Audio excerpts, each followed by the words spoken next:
Nouvelle semaine, nouveau vlog lecture. Là actuellement on est le lundi 21, en tout cas on est le lundi de Pâques, donc je crois qu'on est le 21. On s'est quitté la semaine dernière sur la lecture de ce livre. Je vous en parle après parce que avant j'ai pas beaucoup lu, mais j'ai quand même terminé ce webtoon et c'était super bien. Mais je me suis rendu compte en lisant que je vous ai raconté un petit peu des bêtises la semaine dernière. En gros, effectivement, ces deux-là ont une vie de façade très bien rangée, où ils sont vraiment, lui, il est très professionnel, très sérieux, très carré. Elle, c'est une jeune fille de bonne famille, toujours sage, toujours avec un comportement exemplaire. Et le soir, ils ne le savent pas, mais ils discutent ensemble sur un forum où vraiment ils se lâchent, ils s'insultent, ils rigolent ensemble, etc. Donc ils sont pas vraiment otaku, non pas du tout, c'est pas du tout ça, c'est juste vraiment, ils se marrent ensemble sur un forum. Et ce qui va se passer, c'est que comment leurs destins vont-ils se croiser au-delà de ce forum? C'est qu'en gros, ce monsieur est en concurrence avec un autre monsieur du milieu de l'entreprise et son concurrent voulait acheter une peinture très très rare à un monsieur et ce monsieur refusait de la lui vendre en disant qu'il la gardait pour le mariage de sa fille. Et en gros, du coup, notre personnage principal va rencontrer ce monsieur qui lui explique qu'en gros, il chérit tellement cette peinture qu'il l'offrira à son gendre pour lui montrer qu'il doit chérir sa fille comme il chérit cette peinture.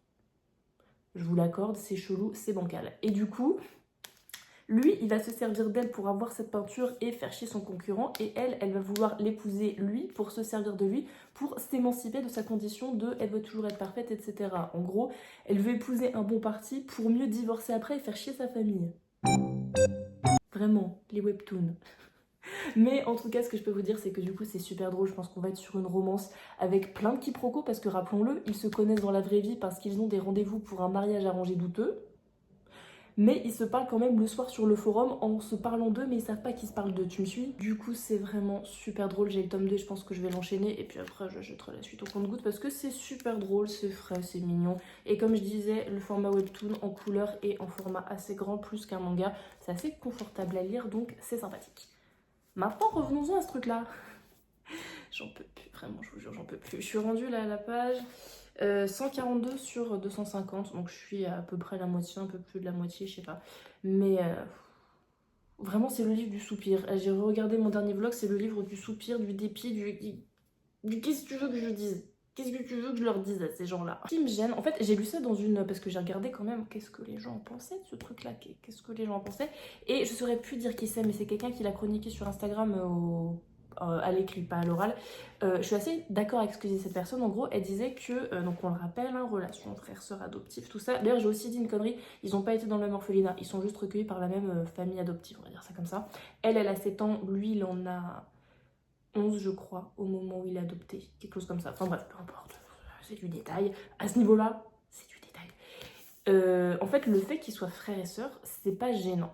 Enfin, moi, je ne trouve pas ça gênant parce que ils sont des frères et sœurs adoptifs. Donc certes, ils ont grandi ensemble, mais niveau biologique, niveau consanguinité, il se passe rien parce que ils sont pas frères et sœurs. Ils ont été adoptés, ils le savent tous les deux. Elle avait 7 ans, il avait 11 ans au moment où ils ont rejoint la même famille. Voilà. Donc je trouve pas que ce soit ça le plus gênant. Ce qui est gênant, je trouve, c'est, tu vois, des fois, tu as des facilités scénaristiques. Là, je trouve qu'elles font pitié, les facilités scénaristiques, parce qu'en gros, quand il y a... Je vais prendre l'exemple simple du bisou. Quand à un moment donné, ils doivent trouver, entre guillemets, un prétexte pour s'embrasser, le prétexte, c'est je vais t'apprendre à embrasser, comme ça, quand tu voudras embrasser sérieusement une meuf, bah, tu sauras faire. Même mon chat est pas d'accord. Non, je trouve que ça fait pitié comme truc, genre, on dirait juste, vous savez, les vieilles fictions Wattpad chelou ou même School Days. Qui se souvient de School Days?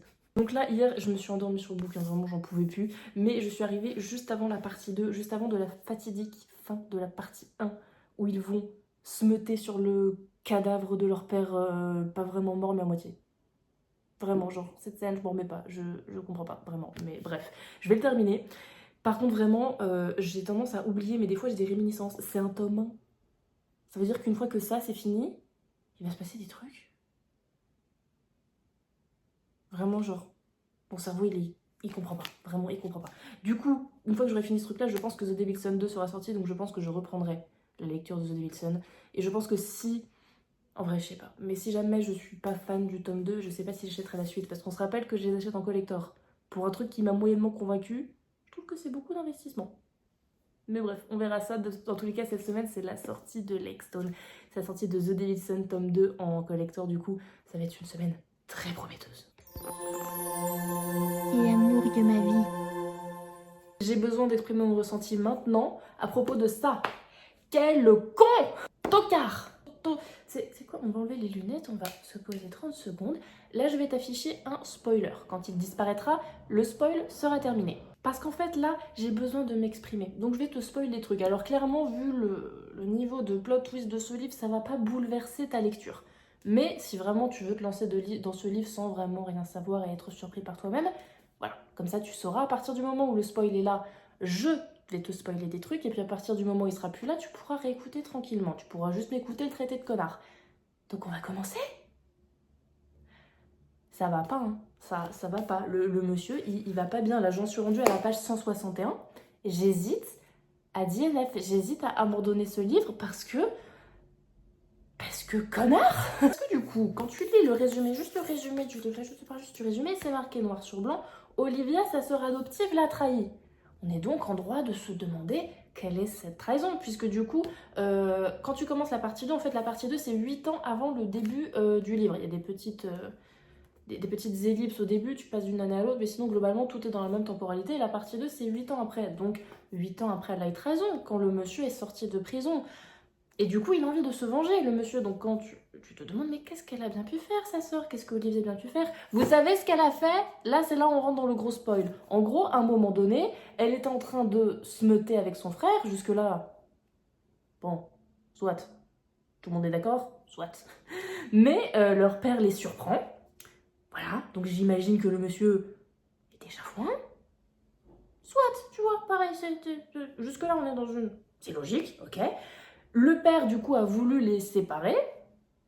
J'imagine pas la gênance du moment.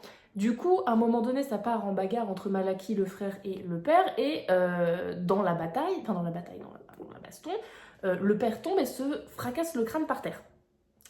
On va passer sur le fait qu'il se meute sur son pseudo-cadavre. On va... J'ai pas le temps, d'accord, j'ai pas le temps. Et du coup, suite à ça, Olivia appelle la police.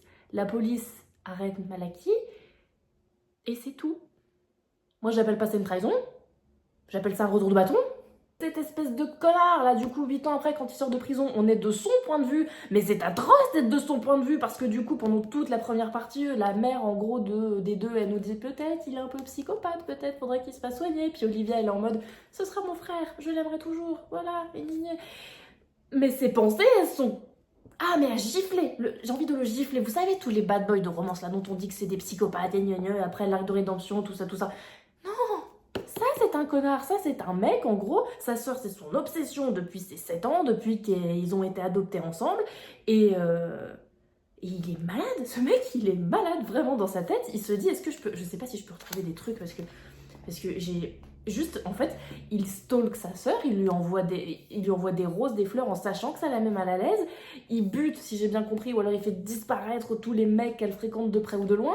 Il dit qu'il a volontairement, du coup, essayé de tuer son père le soir et qu'il recommencerait s'il le fallait. Enfin bref, en fait, il fait tout pour implicitement lui pourrir la vie en disant qu'elle l'a trahi parce qu'elle a témoigné contre lui au procès. Je pense que la dame n'a pas témoigné contre lui, mais a juste dit la vérité, tout simplement. Et du coup, lui, bah, il est chafouin, et du coup, il dit qu'il veut être un bon grand frère et un peu punir sa petite sœur. Mais ce mec, vraiment, il est imbuvable. Ce mec est imbuvable. Ce mec ne se remet pas en question. Les bad boys dans les autres dark romances, ils sont, je sais pas, il y a un côté plus sympa, plus humain. Lui, c'est purement et simplement un psychopathe et un vrai sociopathe comme ça. C'est pas drôle, c'est juste flippant et c'est ce que c'est. Et du coup, je trouve ça un peu agaçant. Voilà. Je disais hier que le fait qu'ils soient frères et sœurs, pour moi, c'était pas gênant parce que c'était qu'adoptif. Le fait qu'ils cliquent là-dessus et qu'ils s'appellent volontairement comme ça peut être gênant, mais chacun ses trucs après tout, j'ai envie de vous dire. Là, non. Là, c'est juste malsain, c'est juste dangereux, je sais pas. Je sais, je vais le lire jusqu'au bout pour voir quand même comment ça se finit, si le mec de bout en bout est un vrai connard ou pas. Mais non, je trouve... Non, bref, fini le spoil, on rechausse les lunettes et on reprend son sérieux. J'ai pas du tout apprécié la façon dont il se comporte, pour résumer. Donc voilà, je pense que je vais le continuer, hein, clairement, je vais voir comment ça se termine, mais ouais, j'ai besoin de lire autre chose en attendant, donc je pense que je vais lire le tome 2 de Qu'est-ce qui cloche avec ta vie en ligne, ça me paraît bien. On se retrouve pour la fin de la chronique de Little Stranger que j'ai terminée parce que ça commence à traîner beaucoup trop longtemps pour ce que c'était. Dans un cadre que j'ai pas encore montré ici, je vous ai pas encore montré La face un peu que j'utilise sur Instagram avec les bibliothèques en fond, parce que là je suis toute seule, donc c'est pour ça que j'en profite. C'est qu'une partie, clairement c'est qu'une partie, j'aime vraiment beaucoup ma bibliothèque. Mais parlons de ce qui fâche de Little Stranger. Et je réactive un petit peu le spoiler parce que je me suis rendu compte en rematant les rushs que j'avais oublié plein de détails de merde qui font que c'est un personnage de merde. Et là en l'occurrence, comme j'ai terminé, je vais pouvoir vous parler de la fin. Voilà. Je me suis permise de prendre 2-3 notes, hein, parce que sinon c'est pas drôle. Donc, dans la liste de ce que ce personnage, que le personnage principal fait et dont il n'est à aucun moment désolé, genre vraiment pour lui c'est normal de faire ça, genre il est dans son plein droit, dans sa légitimité. On rappelle qu'il fait tout ça juste parce que sa sœur n'a pas pris son parti au tribunal quand il a tenté d'assassiner leur père. On se rappelle, donc il stalke sa sœur, il a loué ou acheté, non je crois qu'il a juste loué l'appartement en face du sien pour avoir une vue plongeante sur sa fenêtre et donc sur tous les agissements de sa sœur. Il a posé des caméras, des micros et j'en passe chez lui, je crois même qu'il a mis un traceur dans son téléphone. Il fait disparaître les prétendants de sa sœur, il veut aussi buter ses amis et sa famille, les gens qui l'approchent globalement d'un tout petit peu trop près, donc j'espère que tu n'as pas frôlé Olivia quand tu es allé faire tes courses, parce que sinon tu vas prendre cher. Il fait du smut avec elle dans son sommeil après l'avoir droguée à son insu et être rentré chez elle. Il ne se remet jamais en question, bien entendu, même si au fond il sait lui qu'il est fou et que c'est un connard, mais il s'en branle, il s'en fiche, tout simplement. Et c'est la faute de tout le monde sauf de lui, genre il sait que il a des problèmes, mais c'est la faute d'Olivia, c'est la faute de ses parents, c'est parce qu'il a des traumas, ce qui en soi est peut-être vrai, tu vois. Mais dans ces cas-là, tu n'attends pas. Il a quel âge? Il a 28 ans, 27 ans dans l'histoire, je crois qu'il a... Non, il a 29 ans dans l'histoire, il me semble. Tu n'attends pas 29 ans avant de te faire soigner. Parce que du coup, ce qui est rigolo, là, du coup, on arrive sur les spoils que j'ai pas fait du tout, parce que... Je vais pas vous mentir, j'ai rush la fin.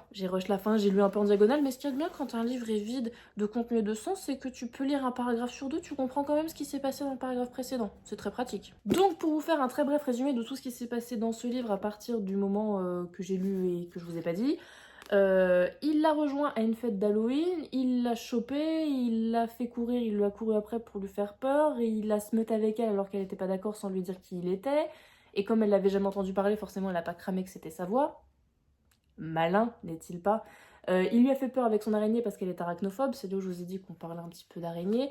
Au final, elle a cramé que c'était lui, il a fini par la laisser partir après qu'elle lui ait foutu un râteau. Elle a pas voulu épouser son futur mari qui était promis depuis longtemps parce que, oh là là, elle est quand même amoureuse de son frère.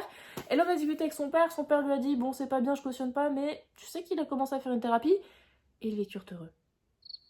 Je te l'ai fait très rapidement et je vais même pas accélérer la vidéo, je parlais juste super vite. Mais ouais, en fait, à la fin du livre, elle refuse le mariage arrangé, bon ça... J'entends, parce que son futur mari est un vrai connard. Et elle finit par aménager avec son frère, à moitié soutenu par son père en plus. Vraiment famille de tarés, vraiment. Et lui, il commence une thérapie, donc avec un orthophoniste pour apprendre à parler correctement, et avec un psychologue ou psychiatre, je sais plus, et il commence à prendre un traitement médicamenteux. J'ai envie de dire, encore heureux, et j'ai envie de dire, ça ne suffit pas. Parce que là, après tout ce que vous m'avez foutu dans ce livre, en sachant que du coup c'est un tome 1, donc j'imagine qu'il y aura un tome 2, enfin sinon je vois pas pourquoi tu aurais mis Little Stranger, la toile du silence 1. Mais moi je ne peux pas contextualiser un tome 2 où Malaki et Olivia font leurs courses ensemble. Tu vois, je peux pas, je visualise pas le supermarket. Je peux pas, genre... c'est too much en fait. Le smut dans les romances ne me gêne pas, au contraire, sans smut me fait chier. Mais là c'était vraiment trop. Alors c'est le but, hein, donc du coup clairement ça en fait pas un mauvais livre, c'est juste moi qui ai vraiment trouvé que c'était trop pour... finalement quasiment rien, tu vois, il y a des moments qui auraient pu être super intenses et sans forcément smut, juste, ça servait à rien, quoi. Et bah finalement, le délire frère-sœur, je m'en fiche, tu vois, ça fait partie du délire du bouquin, mais vraiment, c'est juste Malaki qui est un connard irrécupérable et c'est pas parce que tu commences une thérapie que tu vas être pardonné pour tout ce que t'as fait. Très clairement, à mon sens, c'est ça. Je me suis un peu fait chier dans cette lecture, je pensais que ce serait rigolo, que ce serait un peu loufoque, un peu fun, mais au final, c'était juste... C'était juste cringeant en fait, c'est juste cringeant de se dire qu'en plus je suis persuadée qu'il y a des gens qui pensent vraiment comme ça. Genre la meuf l'a rejeté, du coup le mec ne se remet pas lui-même en question, il pense juste que c'est la faute de la meuf qu'elle finira par l'aimer, etc. Genre juste... ça me plaît pas trop. Donc pour moi c'est une lecture qui n'est pas validée parce que juste dedans il n'y a rien qui m'a vraiment plu. Alors pour qui est-ce que je la conseillerais? Pas si tu veux de la dark romance. Pour moi je te la conseille si tu cherches juste de la littérature érotique super trash. Pour moi c'est le seul point dans lequel tu peux apprécier cette lecture parce que tu t'en fous du scénario, tu veux juste du smut, tu veux juste une lecture érotique, et bah ça c'est très bien, mais Sinon, non, pour moi, à partir du moment où tu veux un minimum de scénario, c'est bancal, tu vois, dès qu'il se passe un truc qui n'est pas du smut, c'est soit toxique, soit en mode on s'en fout un peu, non, vraiment, genre les personnages secondaires. Par exemple, la meilleure amie de l'héroïne, elle a pas une seule ligne de dialogue, elle est juste là par sa présence et par des textos, mais sinon... Après, tu vois, il y a que 250 pages, mais pour moi, il y avait vraiment la bonne base de faire quelque chose si c'était juste mieux développé et un tout petit peu moins vulgaire. Genre, tu peux faire une histoire qui avec des personnages qui peuvent être attachants, tu pouvais rendre Malaki sympathique, mais non, pour moi, c'est un grand non. Voilà. On va très très vite passer à autre chose. Aujourd'hui, c'est la sortie de Lexstone 2 et de The Devil's Sons Collector tome 2. Pas acheté ni l'un ni l'autre. En fait, j'ai précommandé The Devil's Sons tome 2 qui n'est pas encore arrivé, du coup, je suis pas allée le chercher. Je sais pas si je prendrai Lexstone maintenant parce que j'ai quand même pas mal d'autres choses à lire. Et j'ai acheté 2 livres il y a pas longtemps. Alors quand je dis pas longtemps, c'était entre il y a 1 semaine et 2 semaines. Je vous en ai pas parlé sur Instagram, donc je vais vous en parler ici et maintenant vite fait. J'ai acheté Just Wanna Be Your Brother, le genre de spin-off de Ashes Falling for the Sky sur Sky et Zach. Il était à 10 € parce que c'était limité au premier tirage, je crois. Ouais, de prix découvert, tirage limité. Donc je vais enlever ce truc-là incessamment sous peu, là. C'est bien quand les stickers s'enlèvent. J'ai lu Ashes Falling for the Sky il y a 2 mois, un mois, quelque chose comme ça. C'était super bien. J'ai pas pleuré. C'était super bien. Un peu surcoté, mais c'était bien. Donc ça, il est disponible en livre audio sur mon application, mais je pense pas que je vais le lire tout de suite parce que je veux laisser un peu couler cette saga avant de lire le spin-off. Voilà, parce que je pense que ça va être un très beau spin-off parce que la relation entre Zach et Ash est super belle, je trouve. En tout cas, elle est décrite de façon très jolie dans Ashes Falling for the Sky. Et j'étais complètement passée à côté de ce truc. C'est juste quand j'ai vu des vidéos sur Instagram que je me suis rendu compte que ça existait. Donc quand j'ai vu qu'il y avait un prix découverte, je l'ai acheté. Sinon, je l'aurais pas acheté de suite. Et sinon, en espace culturel, j'aime pas faire ça, mais je suis passée devant en l'occurrence. J'ai pris L'ombre d'Adeline, le tome 1. J'en ai entendu beaucoup de choses, du bien, du pas bien. J'ai décidé de me faire mon propre avis, comme c'est de la dark romance et que je suis à fond dans mon area dark romance. Ceci dit, j'ai envie de lire autre chose parce que là, c'est vrai que j'ai enchaîné des dark romances au fur et à mesure. C'est-à-dire que j'ai commencé avec... J'ai commencé avec Troublemaker, j'ai enchaîné avec Fallen Angel. Bon, c'est pas une vraie dark romance, c'est un truc Wattpad de merde. J'ai enchaîné avec The Devil's Sons, qui est toujours pas une dark romance. J'ai enchaîné avec Lexstone, j'ai enchaîné avec Captive, là j'ai enchaîné avec ce truc-là. Donc là, je sais pas, j'ai peut-être envie de changer un petit peu. J'ai beaucoup de romans de fantasy qu'il faudrait que je lise ici. J'ai beaucoup de trucs, donc je me tâte. J'ai déjà un webtoon à lire, mais niveau roman, je sais pas trop vers quoi je vais recommencer, pour être honnête. Il y a un truc sur lequel j'aimerais me remettre, c'est sur la fantasy, parce que je lis très peu de fantasy avec du gros world building, etc. Parce que j'avoue, j'ai des fois du mal à me représenter dans ma tête les décors, etc. J'ai aussi la flemme de me lancer dans des gros trucs de fantasy où il y a vraiment justement trop de world building, où vraiment t'es perdu dans toutes les appellations, etc. Donc je me suis dit, pourquoi pas recommencer, parce que j'ai lu de la fantasy dans ma vie, tu vois, quand j'étais un peu plus jeune, j'ai l'impression que j'ai 40 ans quand je dis ça, alors que pas du tout. Je me suis dit que j'allais recommencer par de la cozy fantasy, histoire de me remettre dans un bain un peu plus du coup dans l'imaginaire. Je dis ça se trouve ce soir je vais me retaper une dark romance, mais bref, peu importe. Avec de la cozy fantasy, et j'ai exactement ce qu'il faut. J'ai Legend and Latte qui m'a été envoyé par Inis Édition parce que je continue à travailler avec Inis Édition de temps en temps. Et du coup, quand je leur demande des choses, généralement, ils veulent bien me l'envoyer. Et j'avais demandé ça. J'ai même la... Alors, c'est pas la suite, justement, c'est le préquel, il me semble. Legend and Latte qui est du coup une tasse de fantaisie, des tranches de vie savoureuses et un zeste de romance. Ça a l'air beaucoup trop mignon. Ça a l'air trop mignon et ça a l'air d'être justement des anciens orques, des anciens mercenaires qui ont ouvert un... Oh, j'avais oublié que j'avais ces trucs-là. J'ai un sticker, j'ai un marque-page et j'ai une... Ça, je m'en j'ai une Eco Cup Legend and Latte qui traîne quelque part dans mon placard Eco Cup. Et ça a l'air trop bien. Et ils se sont reconvertis, je crois, dans la création d'un café. Voilà, c'est ça. Des anciens mercenaires qui se reconvertissent dans la création d'un café. Ça me fait beaucoup penser à un manga que j'ai ici. Il est trop loin pour que je l'atteigne. C'est La Voix du Tablier. Un ancien Yakuza qui devient homo foyer, mais exactement comme Yakuza Gaito Babysitting, je vous mettrai des photos ici, qui est un Yakuza qui enfin pas un ancien Yakuza, toujours Yakuza, qui devient babysitter. C'est trop chou. Mais bref, dans tous les cas, j'aimerais bien m'éloigner un chouille de la dark romance, même si en vrai c'est tellement guilty pleasure. C'est vraiment guilty pleasure la dark romance. Je sais pas pourquoi je suis accro à ce point, à ce genre-là en ce moment, mais je sais pas, ça me... En plus, franchement, quand je lis de la dark romance, j'overreact à un max, vraiment, genre... Je crois que je fais pitié. 3, 2, 1. On est actuellement jeudi 23 ou 24, je me souviens plus quel jour on est, le lendemain du coup du plan où je vous parle de la fin de l'État Stranger, où je vous parle de mes potentielles futures lectures. J'ai rien lu, parce que j'ai pas du tout eu le temps. Mais de toute façon, c'est pas plus mal parce que je suis passée en librairie. choper des précieux. Donc je suis contente au final de rien avoir commencé parce que je vais au moins commencer un des deux ce soir. Il s'agit bien sûr de Lexton 2. Je suis trop contente. Et encore, moi je suis très chanceuse parce que ceux qui ont lu Lexton à sa sortie, je crois qu'ils ont attendu 1 an pour avoir le 2e tome de la duologie. Moi j'ai eu Lexton il y a 1 mois, 2 mois grand max. Donc je suis trop contente. La fin de cette duologie incroyable. Et puis ça. La meuf, elle a acheté, elle est même pas contente de l'avoir acheté. Non, en vrai, Lexton, je sais que je vais aimer. J'aime beaucoup la plume de Sarah, j'allais dire Sarah Dimas, n'importe quoi. Sarah Rivens. Je sais que je vais kiffer globalement Lexton 2, c'est pas le souci. Salut le chat. Je sais que je vais kiffer, c'est pas le souci. Mais ça, j'ai un peu plus de doute et je me demande si je vais pas... Coucou toi. Viens dire bonjour.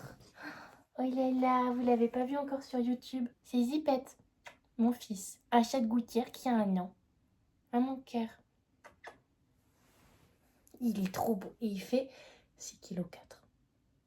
Faut le mettre au régime. Allez mon cœur. Vas-y ta vie de chat. Je pense que vous le verrez souvent. C'est mon fils, je l'aime. Reprenons notre sérieux du coup. J'avais acheté le tome 1 parce qu'il venait de sortir en collector. Et j'étais dans ma phase dark romance et je me suis dit pourquoi pas encore un truc gang, un truc mafia. Ça va être... Putain mais... Ah ça m'ouvre. Enfin, je disais que je l'avais acheté un peu au hasard et que je l'avais lu, j'étais malade au moment où j'ai lu le tome 1. Donc je l'ai vraiment bouffé d'une traite en audio. Et franchement, je pense que sans audio, je l'aurais dit NF. Parce que vraiment, c'est un roman issu de Wattpad. Et pour le coup, il y a des romans, je trouve, ça se voit pas que ça vient de Wattpad. Il me semble que Captive vient de Wattpad à la base. Il y a un petit arrière-goût, mais vraiment, ce truc-là, ça... Non, pas touche. Ce truc-là, ça pue Wattpad. Ça pue Wattpad dans le sens où...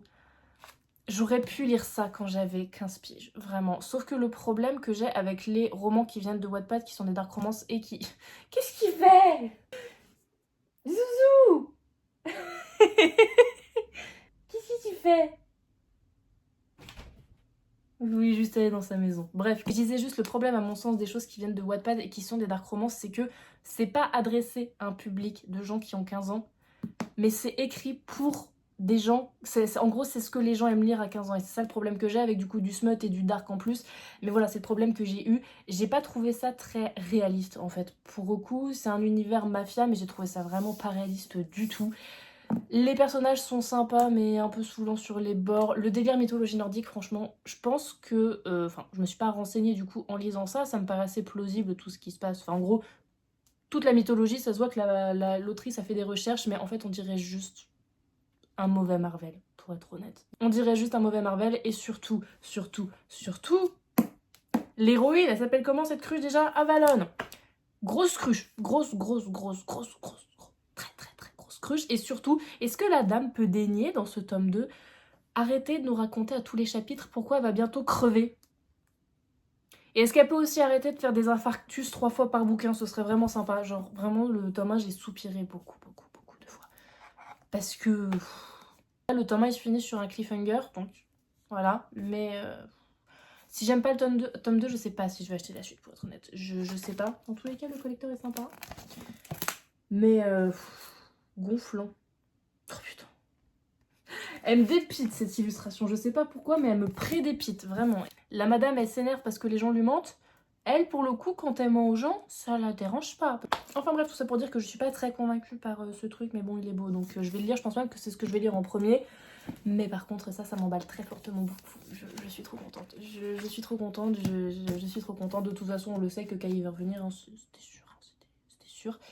Mais voilà, trop contente et hâte de découvrir ce qui va se passer dans l'expo. Du coup, je vais lire un des deux, je vous tiendrai au courant de ce que je vais lire et je pense à côté, je lirai un manga. On est actuellement du coup samedi 26, donc le dernier jour de ce vlog, parce que moi du coup mes vlogs c'est du lundi au samedi, comme ça le dimanche je peaufine le montage, je fais la miniature, je fais bref plein de trucs.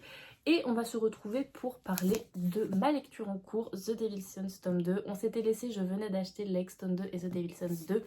Et comme The Devil's Sons était disponible en audio pour le coup sur la plateforme que j'utilise, puisque Lex tome 2 arrivera le 2 juillet il me semble. Donc je pense que... Je sais pas si j'attendrai cette date là pour lire Lexton, on verra bien. Mais dans tous les cas je suis en train de lire ça, j'ai déjà lu tout ça. Donc j'ai lu 170 pages, sur quoi il y en a environ 463. Qu'est-ce que je dois dire? C'est intéressant. Mais que dire de ce livre-là? Eh bien tout simplement j'ai décidé pour ce genre de lecture de créer un terme que j'ai décidé d'appeler qu'il a le syndrome Twilight. Alors qu'entends je par le syndrome Twilight? C'est tout simplement que, pour résumer, c'est tellement mauvais que c'est addictif. C'est-à-dire que Twilight, j'adore. Alors je parle des films, pas des livres. Les livres, je les ai pas lus, donc je me permettrai pas de juger puisque je n'ai pas lu. Mais concernant les films, le scénario est quand même assez plat, assez convenu. Perso, je shippais pas ce couple-là. C'est quand même relativement mal joué. Mais déjà dans Twilight, tout le monde est beau gosse. Absolument tout le monde sans exception est beau gosse. Alors que certains acteurs, ils sont très... pas exceptionnels en dehors du film, mais vraiment dans le film, tout le monde est super beau. Et surtout, c'est mauvais, mais tu y reviens toujours un peu. Il y a toujours, tu y reviens toujours. Quand tu regardes l'un, tu veux regarder les autres. Et bah là, c'est pareil. Là, c'est mauvais. Je soupire souvent, ça me gonfle, mais j'y reviens. Et je pense du coup que toute la saga va y passer à un moment donné. Et à chaque fois, je vous dirai la même chose. Je vais acheter ça à 25 balles, je vais soupirer, je vais dire que c'est médiocre et en espérant que ce soit un peu mieux que les suivants. Et je vais y revenir. Et à chaque fois, je vous dirai, bah, sans plus, quoi. Sans plus. Mais en attendant, par contre, un truc que je vous avais pas montré la dernière fois, que j'avais clairement pas vu, il y a un overlay super sympa. Enfin, super sympa. Voilà. Je savais pas que ça s'appelait un overlay, mais je crois que ça s'appelle comme ça. Et ça, c'est sympa. Ça se trouve, il y en a dans le tome 1 que j'ai loupé, mais très sympa en tout cas. L'objet livre, du coup, est toujours aussi beau, mais c'est vrai que c'est gonflant. Autant les Devil Sons et les personnages secondaires sont assez sympas à suivre, tu vois, mais vraiment le gros point noir pour moi c'est l'héroïne. Je la trouve toujours aussi cruche, toujours aussi pénible. Et ce que je disais quand je disais que ce serait sympa qu'elle arrête à tous les chapitres de nous dire pourquoi elle est bientôt crevée et de taper un infarctus 3 fois par bouquin, et ben je le pense toujours parce que c'est toujours comme ça. J'ai toujours l'impression que c'est pas qu'elle a un but d'elle-même, mais j'ai toujours l'impression qu'elle a la sainte vérité et la sainte parole quand elle parle et c'est pénible. Et ne parlons pas du délire mythologie nordique parce que plus ça va, plus ça me gonfle aussi. Ça prend pas. Je sais pas pourquoi, c'est une toile de fond qui aurait pu être intéressante, mais elle ne prend pas. Donc ma foi, bah continuons, hein, parce qu'apparemment du coup, c'est vrai que dans le tome 1, il y avait une interrogation qui avait été posée. C'est pourquoi dans le gang des Devil Sons, tout le monde est païen? Pourquoi tout le monde croit en la mythologie nordique? Est-ce qu'il a fait exprès de recruter ses membres parce qu'il y avait ça sur leur CV? Ou tout le monde l'est devenu? Et c'est une question à laquelle il n'y avait pas de réponse dans le tome 1, donc peut-être dans celui-là, ou peut-être plus tard, je sais pas, mais honnêtement, je m'en fous.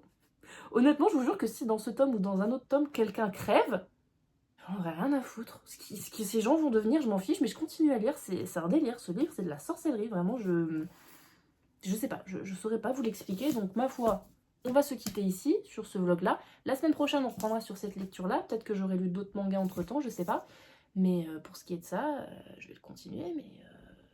toujours avec une conviction très middle parce que c'est ma lecture avant de m'endormir parce que elle est chill, elle est sympa, elle est addictive, mais rien de plus, sincèrement, rien de plus.